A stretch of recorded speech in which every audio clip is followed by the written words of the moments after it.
அன்பான இறை மக்களே, உங்கள் அனைவரையும் நம் ஆண்டவராகிய இயேசு கிறிஸ்துவின் நாமத்தினால் வாழ்த்துகிறேன். புனித வியாழன் அன்று நம் ஆண்டவராகிய இயேசு கிறிஸ்து தன்னுடைய உடலையும் இரத்தத்தையும் நமக்கு உணவாக கொடுத்து நம்மை பாவத்திலிருந்து மீட்க நற்கருணையை ஏற்படுத்தி இருக்கிறார். தன்னையே நமக்காக பலியாக ஒப்பு கொடுத்த அந்த நற்கருணை ஆண்டவரை நாம் இப்பொழுது போற்றி புகழ்ந்து ஆராதிப்போம். நித்திய ஸ்துதிக்குரிய பரிசுத்த பரமதிவ்ய நற்கருணைக்கு சதா காலமும் ஆராதனையும் ஸ்துதியும் ஸ்தோத்திரமும் நமஸ்காரமும் உண்டாக கடவது. நித்திய ஸ்துதிக்குரிய பரிசுத்த பரமதிவ்ய நற்கருணைக்கு சதா காலமும் ஆராதனையும் ஸ்துதியும் ஸ்தோத்திரம் நமஸ்காரமும் உண்டாக கடவது. நித்திய ஸ்துதிக்குரிய பரிசுத்த பரமதிவ்ய நற்கருணைக்கு சதா காலமும் ஆராதனையும் ஸ்துதியும் ஸ்தோத்திரமும் நமஸ்காரமும் உண்டாக கடவது. புனித லூக்கா எழுதிய தூய நற்செய்தியிலிருந்து வாசகம். அதிகாரம் 22, இறை வார்த்தைகள் 15 முதல் 20. இயேசு சீடர்களை நோக்கி, நான் துன்பங்கள் படுமுன் உங்களோடு இந்த பாஸ்கா விருந்தை உண்பதற்கு மிக மிக ஆவலாயிருந்தேன். ஏனெனில் இறையாட்சியில் இது நிறைவேறும் வரை இதை நான் உண்ணமாட்டேன் என்று உங்களுக்கு சொல்கிறேன் என்றார். பின்பு அவர் கிண்ணத்தை எடுத்து கடவுளுக்கு நன்றி செலுத்தி அவர்களிடம், இதை பெற்று உங்களுக்குள்ளே பகிர்ந்து கொள்ளுங்கள். ஏனெனில் இது முதல் இறையாட்சி வரும் வரை திராட்சை பழ ரசத்தை குடிப்பதில்லை என நான் உங்களுக்கு சொல்கிறேன் என்றார். பின்பு அவர் அப்பத்தை எடுத்து கடவுளுக்கு நன்றி செலுத்தி அதை பிட்டு அவர்களுக்கு கொடுத்து, இது உங்களுக்காக கொடுக்கப்படும் எனது உடல், எனது நினைவாக இவ்வாறு செய்யுங்கள் என்றார். அப்படியே உணவு அருந்திய பின்பு அவர் கிண்ணத்தை எடுத்து, இந்த கிண்ணம் உங்களுக்காக சிந்தப்படுகிற எனது இரத்தத்தால் நிலைப்படுத்தப்படும் புதிய உடன்படிக்கை என்றார். இது கிறிஸ்துவின் நற்செய்தி. கிறிஸ்துவே உமக்கு புகழ். என்னை உணவாய் உண்டு வாழும் சகோதரமே, உங்களை விட்டு பிரிந்து செல்ல எனக்கு துணி அளவும் மனம் இல்லை. உங்கள் உயிரோடு உடலோடு உணர்வோடு ஒன்றித்து வாழ எனக்கு மிகவும் ஆசை. ஆனால் உங்களிடமிருந்தே எனக்கு சாவு வருவது உறுதி என நன்றாக புரிந்து கொண்டேன். இதுதான் வாழும் வரலாறு என நான் நன்றாக அறிவேன். உங்களோடு இன்று நான் இன்னொரு செயலை செய்ய போகின்றேன். இது இந்த சமூகத்தின் புதிய செயல் அன்று, வழக்கமான ஒன்றுதான். உங்களோடு நான் பந்தி அமரப் போகின்றேன். ஏற்கனவே பல பந்தி அமர்வுகளில் நான் பங்கேற்றுள்ளேன். ஒவ்வொரு பந்தி அமர்வும் என்னுள்ளே ஒவ்வொரு விதமான பாடத்தை கொடுத்தது. ஒவ்வொரு நிகழ்வும் எனக்கு ஒரு புதிய அனுபவமானது. எனது பெரும்பாலான பந்தி அமர்வுகள் பாமர மக்களோடு தான் நிகழ்ந்தது. அதனில் சிலவற்றை இந்நேரத்தில் உங்களுக்கு குறிப்பிட்டு காட்ட விரும்புகின்றேன். கலிலேயாவில் உள்ள கானா ஊரில் திருமணம் ஒன்று நடைபெற்றது. அது ஏழை வீட்டு திருமணம். விருந்தின் போது ஒரு சிக்கல். அதுவரை பரிமாறப்பட்ட ரசம் தீர்ந்து விட்டது. மணவீட்டார் அங்கலாய்த்து நின்றனர். அடுத்தவர் மீதான அக்கறையை எங்கும் எப்போதும் வெளிப்படுத்த வேண்டும் என்ற பாடத்தை அந்த திருமண விருந்து எனக்கு கற்றுத்தந்தது. சுங்கச்சாவடியில் வரி வசூலித்து கொண்டிருந்த மத்தேயுவை என் பணிக்காக அழைத்தது மட்டுமன்றி அவரது வீட்டுக்கு சென்று விருந்து உண்டேன். அதனில் சீடர்களும் பங்கேற்றனர். அப்பந்தியில் பரிசேயரால் பாவிகள் என கருதப்பட்டோர், வரி தண்டுவோர் என பலரும் பங்கேற்றனர்.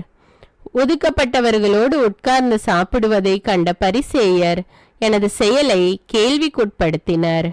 ஒரு நாள் திபேரிய கடல் அருகே இன்னொரு விருந்து நடைபெற்றது. அது முற்றிலும் எதிர்பாராதது. நான் அப்பகுதியில் இருந்ததை கேள்வியுற்று மக்கள் பெருந்திரளாக அங்கு வந்து சேர்ந்தனர். அவர்கள் என்னோடு நீண்ட நேரம் செலவிட்டனர். அந்நேரத்தில் அங்கு அமர்ந்திருந்த அத்தனை பேருக்கும் உணவு கொடுக்க சீடர்களிடம் சொன்னேன். எப்படி கொடுப்பது? எவ்வளவு பணத்துக்கு உணவு வாங்குவது? அவ்வாறு வாங்கினாலும் போதுமா என்ற கேள்விகள் அவர்களுள் எழுந்தன. பகிரும் பண்பிருந்தால் பற்றாக்குறை என்ற சொல்லுக்கே இடமில்லை என்ற சிந்தனைக்கு உயிரூட்ட ஒரு ஏழை சிறுவன் தன்னிடமிருந்த உணவை கொடுத்தான். எல்லோரும் வயிறார உண்ண இந்த சிறுவனின் பகிர்வு தூண்டுகோலானது. அடுத்திருப்போரின் அடிப்படை உரிமைகளை நிறைவேற்றும் அக்கறை உணர்வை எனது சீடர்களும் சூழ இருந்த எல்லோருக்கும் கற்றுக் கொடுக்கும் வாய்ப்பாக்கினேன். சக்கேயு என்பவரை பற்றி கேள்விப்பட்டிருப்பீர்கள். வரி வசூலிப்போரின் தலைமை பொறுப்பில் இருந்தார். அவரிடம் எக்கச்சக்கமாக செல்வம் சேர்ந்திருந்தது. அவர் என்னை பற்றி அறிந்திருக்கிறார். நேரடியாக என்னை பார்க்க தன்னுள் ஆசை கொண்டிருந்தார்.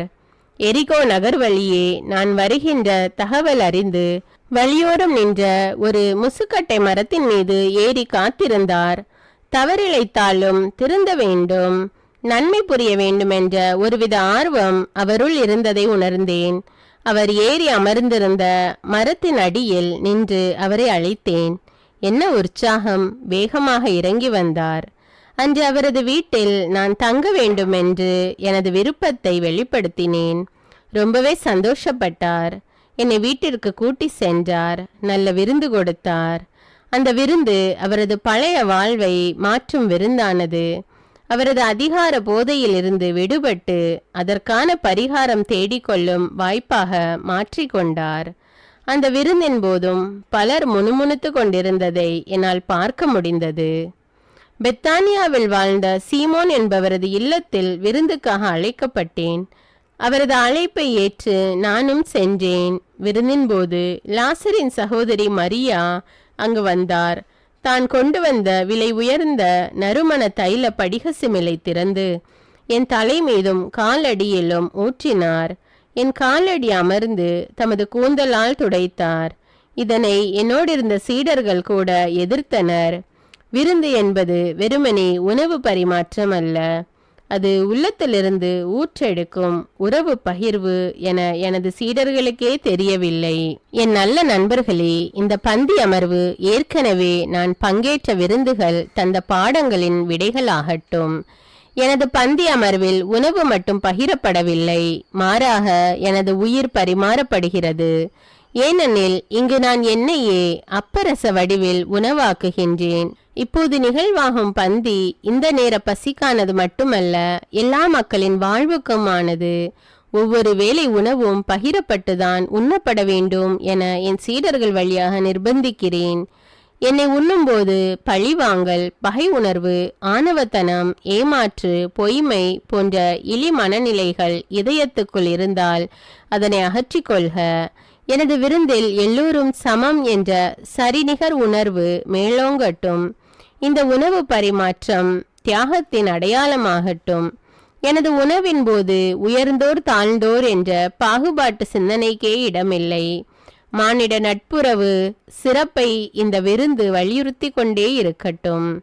பணிவு, பரிவு, பாசம், பகிர்வுக்கு என் உயிருள்ள இந்த உணவு எடுத்துக்காட்டாக நினைவு கூறப்படட்டும்.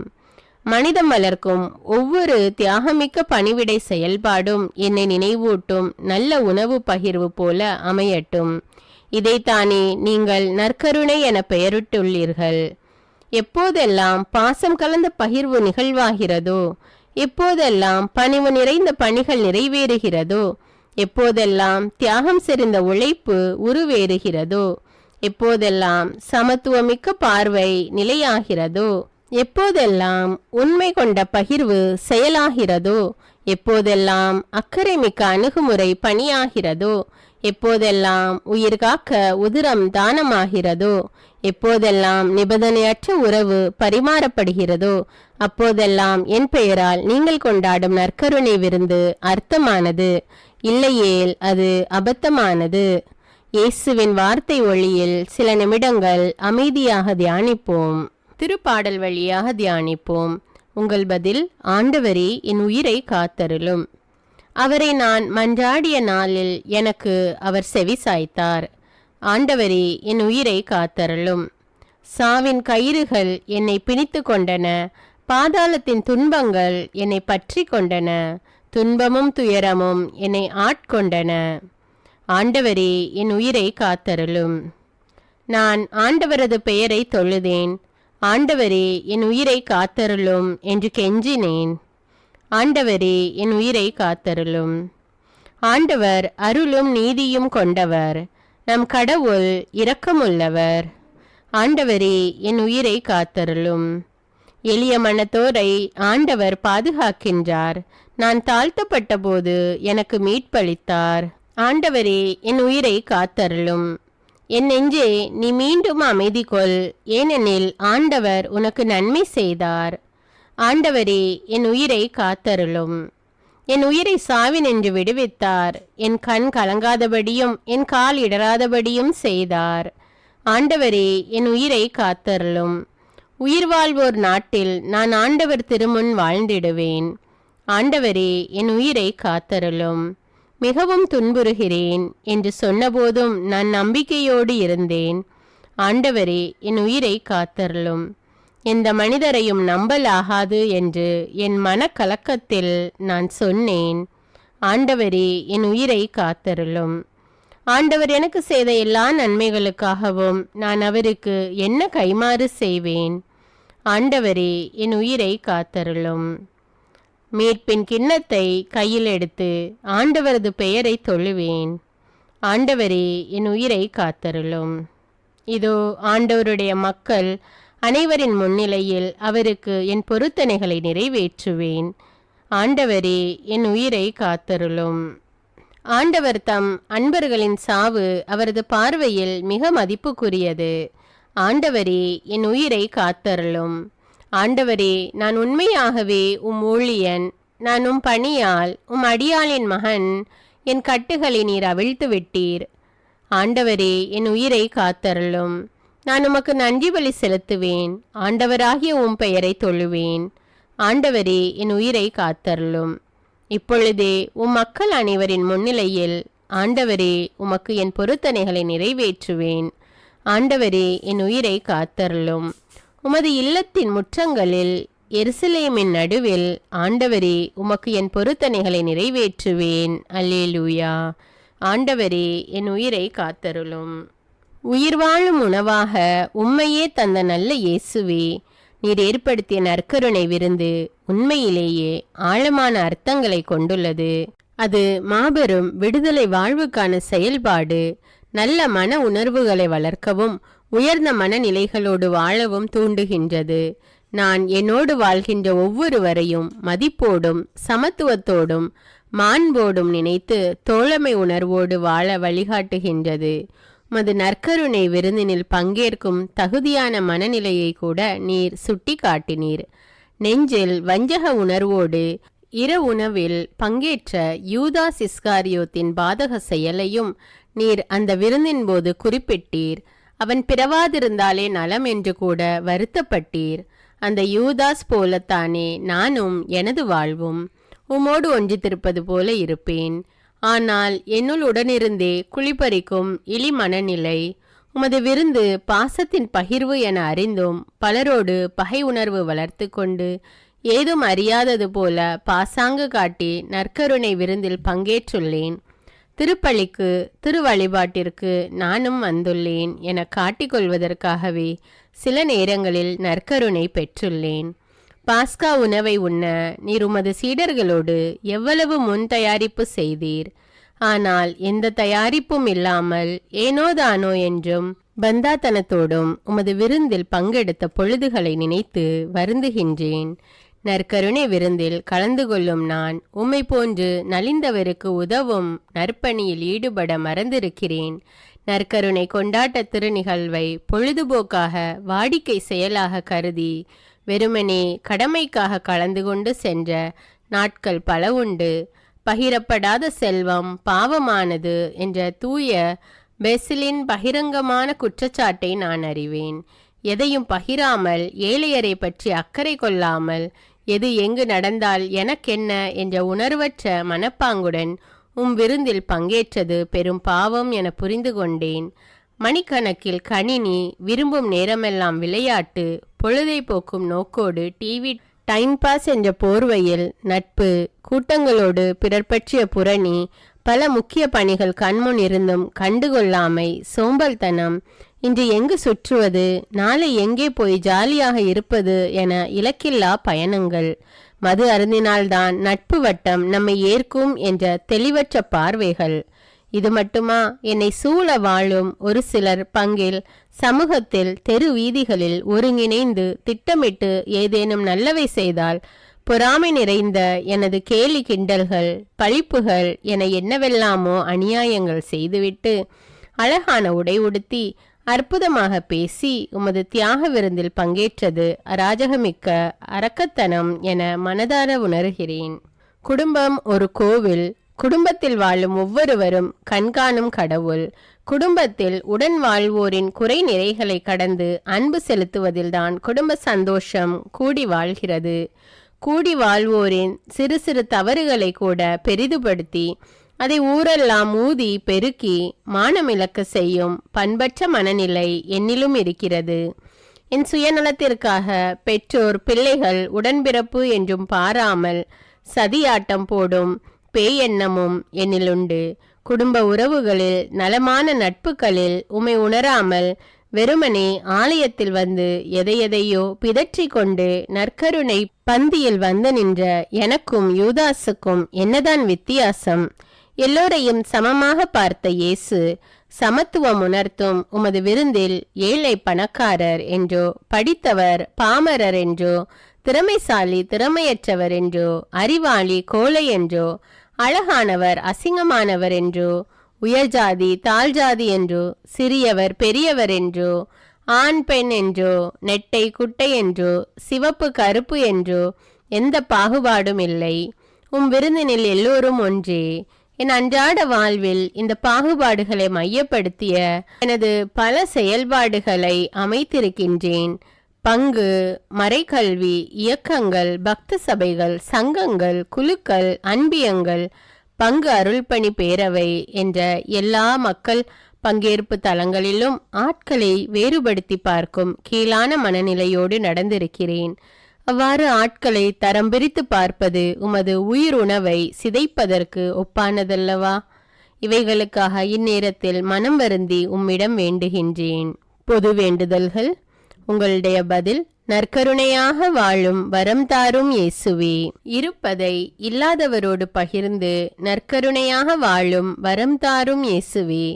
பாசத்தை எல்லோருக்கும் வழங்கி நற்கருணையாக வாழும் வரம் தாரும் இயேசுவே. தியாகத்தால் என்னையே கரைத்து நற்கருணையாக வாழும் வரம் தாரும் இயேசுவே. உண்மையோடு நன்மைக்காக உழைத்து நற்கருணையாக வாழும் வரம் தாரும் இயேசுவே. நீதியோடு நேர்மையில் நிலைத்து நற்கருணையாக வாழும் வரம் தாரும் இயேசுவே. பரிவோடு பணிகளில் இணைந்து நற்கருணையாக வாழும் வரம் தாரும் இயேசுவே. இரக்க செயல்பாடுகளில் ஒன்றித்து நற்கருணையாக வாழும் வரம் தாரும் இயேசுவே. சமத்துவ பார்வையை வளர்த்து நற்கருணையாக வாழும் வரம் தாரும் இயேசுவே. அடுத்தவர் மீதான அக்கறையில் வாழ்ந்து நற்கருணையாக வாழும் வரம் தாரும் இயேசுவே. பொதுமை பணிகளில் என்னையும் பிணைத்து நற்கருணையாக வாழும் வரம் தாரும் இயேசுவே. உறவை உயிர் போல காத்து நற்கருணையாக வாழும் வரம் தாரும் இயேசுவே. பிறரது உணர்வுகளை உளமாற மதித்து நற்கருணையாக வாழும் வரம் தாரும் இயேசுவே. உழைப்போர் உரிமைகளை பாதுகாத்து நற்கருணையாக வாழும் வரம் தாரும் இயேசுவே. அன்பிழந்தோருக்கு அன்பை வழங்கி நற்கருணையாக வாழும் வரம் தாரும் இயேசுவே. அறநெறிகளில் அன்றாடம் சிறந்து நற்கருணையாக வாழும் வரம் தாரும் இயேசுவே. ஆறுதலான வார்த்தைகளால் பிறரை அரவணைத்து நற்கருணையாக வாழும் வரம் தாரும் இயேசுவே. புன்னகையால் பிறர் மனம் புகுந்து நற்கருணையாக வாழும் வரம் தாரும் இயேசுவே. என்னை இழப்பதால் பிறருக்கு வாழ்வு கொடுத்து நற்கருணையாக வாழும் வரம் தாரும் இயேசுவே. இரத்த தானம், கண் தானம், உறுப்பு தானங்களால் நற்கருணையாக வாழும் வரம் தாரும் இயேசுவே. எதையும் மிகுந்த ஈடுபாட்டுடன் செய்து நற்கருணையாக வாழும் வரம் தாரும் இயேசுவே. 2000 ஆண்டுகளுக்கு பின்னும் உயிர் பிரசன்னமாக எம்மோடு வாழும் இயேசுவே, உம்மை எங்களுக்கு தந்ததால் நாங்கள் உமது உள்ளத்தை பெற்றுள்ளோம். சமூக வாழ்வில் நீர் எவ்வாறு சிந்திப்பீர், செயலாற்றுவீர் என்பதை எம் உள்ளங்கள் தெளிவுற உணர்ந்து உறுதிப்பாட்டுடன் வாழ செய்யும். ஒவ்வொருவரிலும் உயிர் வாழும் உம்மை கண்டு உறவோடு வாழும் உயர்ந்த பார்வையை தாரும். உமது உயிரினை உட்கொள்ளும் நாங்கள் உம்மை போன்று எம்மையும் எம்மிடம் இருப்பதையும் உள்ளன்போடு பகிர்ந்து வாழும் பாச உணர்வை தாரும். இதனால் நாங்கள் ஒவ்வொருவரும் நடமாடும் நற்கருணையாக நாளும் வாழ வரம் தாரும். ஆமீன். நித்திய ஸ்துதிக்குரிய பரிசுத்த பரமதிவ்ய நற்கருணைக்கு சதா காலமும் ஆராதனையும் ஸ்துதியும் ஸ்தோத்திரமும் நமஸ்காரமும் உண்டாக கடவது.